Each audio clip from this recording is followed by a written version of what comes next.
është e thënë se çfarëdo që gjen në internet dhe na frikson është thjesht gënjeshtër. Historia të cilën do t'ju bëj me dije është marrë nga faqja Reddit dhe fatkeqësisht është 100% e vërtet. Diçka që do ta vërtetojmë në fund. Sa për informacion, në fakt Reddit është faqja e 6 më e njohur në Shtetet e Bashkuara dhe 18-a më e njohur në të gjithë botën. Është një bazë të dhënash masive informacioni dhe është shumë e lehtë të humbasësh në të. Në 28 tetor të 2016-s, përdoruesi i quajtur Jason in Hell postoi një tekst në faqen Reddit Relationship Advice. Në këtë rubrikë të kësaj faqeje, njerëz të ndryshëm postojnë probleme që kanë në marrëdhëniet e tyre, duke kërkuar ndihmë dhe këshilla nga persona të tjerë. Postimi i tij është ky: Jam 30 vjeç dhe kam të vështirë të përballoj gruan time 29 vjeç që më ka tradhtuar me komshiun ton 51 vjeç. Pak më shumë se një vit më parë, kam kapur gruan time duke më tradhtuar. Kam qëndruar me të për hir të fëmijëve tan, por që atëherë nuk kam mundur ta heq nga mendja. Që nga momenti që i thash se dija çdo gjë, kanë kaluar 476 ditë. Si e di se sa ditë kanë kaluar? Sepse sa herë që mendoj për të, i them vetes: kanë kaluar X ditë, ndoshta nesër nuk e për ta menduar. Pra, për të kthyer në fillim, sapo kisha marrë një projekt të ri dhe përgjegjësi të reja në punë. Punoja mbi 60 orë në javë dhe isha shumë i stresuar. Ishte në maj të vitit 2015 kur vura re se ajo kishte shtuar një fjalë kalim në telefonin e saj. Kur e pyeta për këtë, më tha se ajo po planifikonte dhuratën time për ditën e babait dhe nuk donte që unë të prisha surprizën. Rreth një javë më vonë, ajo më tha se ndihej fajtore për të mbajtur një sekret kaq të madh dhe më tha se kishte rënë dakord me komshiun ton, i cili ishte një kontraktor, të ndërtonte një zyrë si dhuratë për mua. Mu duk aq e çuditshme, sepse në 6 vitet tona që ishim bashk, ajo kurs më ka thënë se ndihej fajtore dhe gjithmonë që më ngulte se nuk pendoi për asgjë në jetën e saj. Koha kalon, telefoni i saj është ende i bllokuar me fjalë kalim dhe gjërat nuk po shkojnë mirë. E shikoj duke përdorur telefonin dhe duke buzëqeshur me vete gjithnjë më shpesh.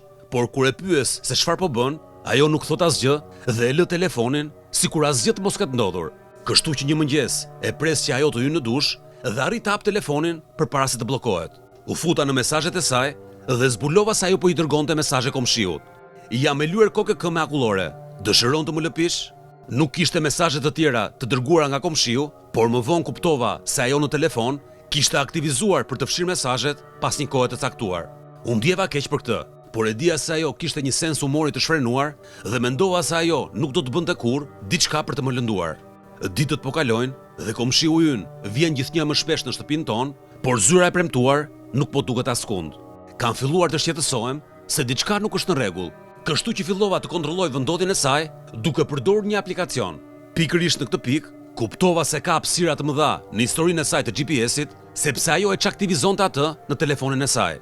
Shumë shpejt korriku erdhi dhe në këtë pikë paranoja po më çmend, kështu që i thash se dua të instaloj një antivirus të ri në telefonin e saj. Ndërsa ajo e zhbllokoi, instalova një aplikacion antivjedhje në mënyrë që mund të aktivizoj përsëri GPS-in nga distanca dhe më pas ta konfiguroja me kompjuterin tim në mënyrë që të lexoja të gjitha mesazhet që i dërgoheshin në celular. Të nesër me nëna ime më kërkoi të kalonte kohën me 2 fëmijët, kështu që gruaja ime i la tek ajo dhe kisha të gjithë ditën në dispozicionin tim. Ndoqa nga puna aktivitetin e gruas time, ndërsa ajo e kalonte ditën duke u përpjekur të takojë me komshiun, por nuk i arriti ta bënte sepse ai ishte i zënë me punë tjetër. Atë natë i morën fëmijët nga shtëpia mamas time dhe dolën për darkë me komshiun, gruan dhe djalin e tij. Të dy gratë kaluan mirë duke pirë, duke qeshur dhe thjesht duke bërë shaka. Gruaja e tij përmendi se donte të shikonte një shfaqje dhe i thash se është një ide e mirë dhe se do kujdesesha për fëmijët që ato të ishin të lira. Kështu që të dyja gratë shkuan dhe komshiu dhe unë u kthyem në shtëpinë time në mënyrë që fëmijët tanë të luajnë së bashku videolojra. Fëmijët janë duke luajtur në dhomën e djalit tim dhe komshiu qëndron përballë meje në divanin tjetër. Pikërisht në këtë moment gruaja ime fillon të dërgojë mesazhe. Ajo po përshkruante pozicionet seksuale që dëshironte të kryente me të dhe ai po i kthente përgjigje. Ajo i thotë të kontrolloj Snapchatin dhe shikoj se është një fotografi që e tregon atë lakuriq në banjo. Ata vazhdojnë të flasin me njëri tjetrin, duke u përpjekur të lënë një ditë për takim me arsye që të bëjnë seks. Ata vendosën të hënën në mëngjes, pasi unë të jem larguar për në punë. Kështu që planifikova që gjoja të largohesha dhe të kthehesha më pas për t'i kapur në flagrancë. Mesazhet vazhdojnë dhe thonë se duan njëri tjetrin. Dhe vetmja gjë që mund të bëj është të vetë përmbahem, megjithse një mendje më thoshte t'i turresha dhe t'i thyeja brinjët. Por vazhdova të lexoj bisedën që shkëmbenin me njëri tjetrin. Më pas ai thot: "Ti tani je dashura ime", të cilës ajo i përgjigjet: "Gjithmonë kam qenë", dhe duke përfunduar mesazhin ja kthen: "Dhe do të jesh për gjithmonë". Gratë tona u kthyen nga kinemaja dhe me mirësjellje i kërkova që ato të ulen. Më pas u kërkoi fëmijëve të qëndrojnë në dhomën tjetër dhe të mbyllin derën. Kthehem në dhomën e ndënjës dhe përballem me gruan dhe komshiun. I thash: "Pra ju të dy e doni njëri tjetrin, apo jo?" Gruaja ime fillon të mohoj çdo gjë kategorikisht dhe gruaja e komshiut fillon ta godas atë. E pyes gruan time nëse ka dërguar mesazhe dhe ajo më thot jo. Kështu që i tregova mesazhet, ajo e pranoi, por thot se ishte hera e parë që kishte shkuar kaq larg. E pyes gruan nëse i ka dërguar foto dhe më thot jo. Kështu që i tregoj foton, ajo e pranon, por thot se ishte hera e parë. E pyes nëse kanë kryer marrëdhënie seksuale dhe ajo më thot jo. Për shkak se nuk kisha prova për të vërtetuar mashtrimin e saj, nuk e zgjata më tutje. I thash se dua të ndahem dhe ajo më tha nëse e bëj, do të sigurohet që mos i shoh kurrë fëmijët e mi. Ajo planifikoi të përdorte faktin që unë kisha tentuar vetvrasje në shkollë të mesme për të më treguar se isha i paaft për të kujdesur për fëmijët e mi. Ajo vazhdoi të thoshte se ishte faji im nga që isha i stresuar dhe shumë i zënë me punë dhe se donte vetëm dikë me të cilin mund të fliste. Pastaj më dha një afat për të vendosur se çfarë do bëj ose ajo do të vendosë për mua. Gruaja e fqinjit filloi të mbrojë të dy, duke thënë se nuk mund të ishte diçka serioze dhe se ne jemi çifti përsosur për të lejuar që kjo gjë të na ndante. Komshinjt shkuan në shtëpinë e tyre dhe vazhduam të grindemi gjatë gjithë natës për të vendosur se çfarë do të bënim. Shkuam për të fjetur veçmas, pas zgjidhur asgjë. Vazhduam të debatonim gjatë gjithë fundjavës dhe më në fund vendosëm se përkohësisht do të ndaheshim derisa të vendosnim përfundimisht. Unë do të qëndroja në shtëpi dhe ajo do të merrte fëmijët dhe do të shkonte në shtëpinë e nënës së saj. Atë të hënë shkova në punë dhe mora një mesazh nga ajo në mes të një takimi me shefat e mi, duke më thënë se ja kishte shpjeguar gjërat fëmijëve tan, por ata ishin të mërzitur dhe duhej që edhe unë t'ju shpjegoja përsëri. U ktheva në shtëpi nga puna, duke i gjetur fëmijët duke qarë. Ajo u kishte thënë atyre se mamaja duhet të largohej sepse baba ishte zëmëruar me të. Kur djali im donte të qëndronte me mua, ajo i tha atij se nuk mundej. Djali tha se nëse mamaja duhet të largohej sepse unë jam i zëmëruar me të, atëherë edhe unë duhet të ndiem njësoj. Vajza po qante sepse po shikonte vllajin dhe nuk mendoi se ajo ishte rritur për të kuptuar se çfarë po ndodhte. Pikërisht në atë moment kuptova se ajo nëse e ndaja do të tërhiqte fëmijët në ferr, kështu ndjenjat e mia i kapërdiva dhe ju luta të qëndronte. Ajo pranoi dhe këmënguli që t'i kërkoja falje komshiut, pasi ne do t'ja kishim nevojën sepse fëmijët tan ishin shok të ngushtë me njëri tjetrin. Të gjithë këtë që po ndodhte e urreva, por gjithsesi duhet ta bëja. Her pas here, akoma shoqërohemi me familjen e komshiut dhe ata vinë në festa të ndryshme si për ditëlindje dhe ditë pushimesh. Por për fëmijët e mi do të bëja gjithçka dhe në çdo rast sille mirë. Për një periudhë të shkurtër, gjërat u venitën, por akoma mendoj vazhdimisht dhe më bluan për brenda.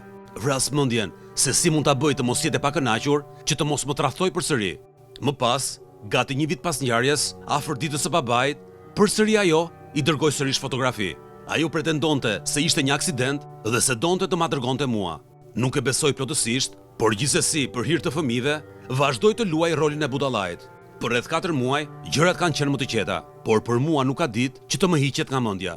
Mund t'ju duket si idiotësi, por ndihet sikur kam një pjesë të trurit tim që nuk mund ta izoloj dhe që mendon për atë ngjarje vazhdimisht. Vazhdimisht mendoj nëse kam bërë gjën e dur. Performanca ime në punë është përkeqësuar dhe ndihem i përgjumur sikur nuk kam fjetur prej muajsh.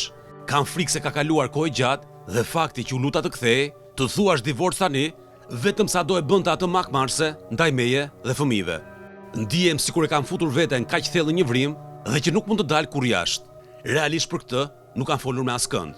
Nuk doja ta diskutoja me nënën time sepse ndjeja që do ndryshonte mendim dhe do të grindeshin me njëra tjetrën më shumë se më parë. U përpoqja të flisja me një shok, por këshilla e tij isha të besoja tek Zoti, gjë që e cila nuk më ngushëlloi. Kështu që nuk e kam iden se çfarë të bëj me ndjenjat ose si të vazhdoj përpara. Komentet që mori pas këtij postimi e mbështesin në një farë mënyre, duke i dhënë këshilla se si të vepronte dhe se çfarë duhet të bënte. Një nga komentet që na tërhoqi vëmendjen ishte thjesht se ata duhet të shkonin në një këshillues të marrëdhënieve martësore. Disa ditë më vonë, në 1 nëntor të 2016-s, Jason postoi përsëri. Në vend që të përpiqet të rregullojë diçka që nuk dëshiron ta bëj, ajo para se të ndodhte kjo, ka refuzuar këshillat e mia disa herë. Mendoj të marr fëmijët dhe të largohem. Javën e ardhshme do takohem me një avokat për të më ndihmuar. Faleminderit të gjithëve për mbështetjen. Pas kësaj, mbizotroi heshtje. 17 nëntor 2016.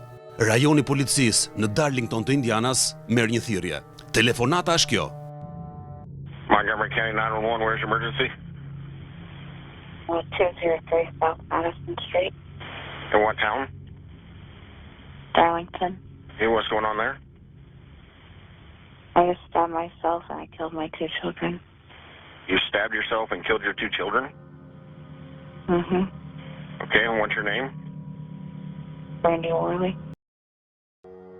Bashkëshorti Brandy Worley, Jason Worley, po u flinte në Bodrum në një dyshe gome kur u zgjua nga ulurimat e vjerës së tij. Në katrin e sipërm, fëmijët e tyre 3 dhe 7 vjeç kishin vdekur nga duart e mamasë së tyre. Ajo tentoi të jepte fund jetës duke prerë fytyn e saj, por dështoi. Kur policia arriti, ajo i tha se i vrau fëmijët sepse nuk donte që burri t'ia merrte. Për t'u akmarrë ndaj tij, ajo i theri. Thjesht doja të vdisja bashkë me ta, tha ajo. Jason i tha policisë se në momentin kur ngjiti shkallët, ajo e priste për t'i thënë, tani nuk mundesh të më marrësh fëmijët. Në postimin e fundit në Facebook, ajo shkruan, përfundimisht jam e vetmja që mund t'i jap fëmijëve të mi një nënë të lumtur që e do jetën. Në 29 mars të 2018-s, nëna u deklarua fajtore për vrasje dhe u dënua me 65 vjet për vrasjen e djalit dhe 55 vjet për vrasjen e vajzës, duke i dhënë asaj si përfundim një dënim për 120 vitesh. Pas kësaj, Jason deklaroi, e vetmja gjë që më intereson është të mos ja shikoj kur bojën asaj pa ja përmendur as emrin. Larg meje dhe jashtë mendjes time për gjithmonë.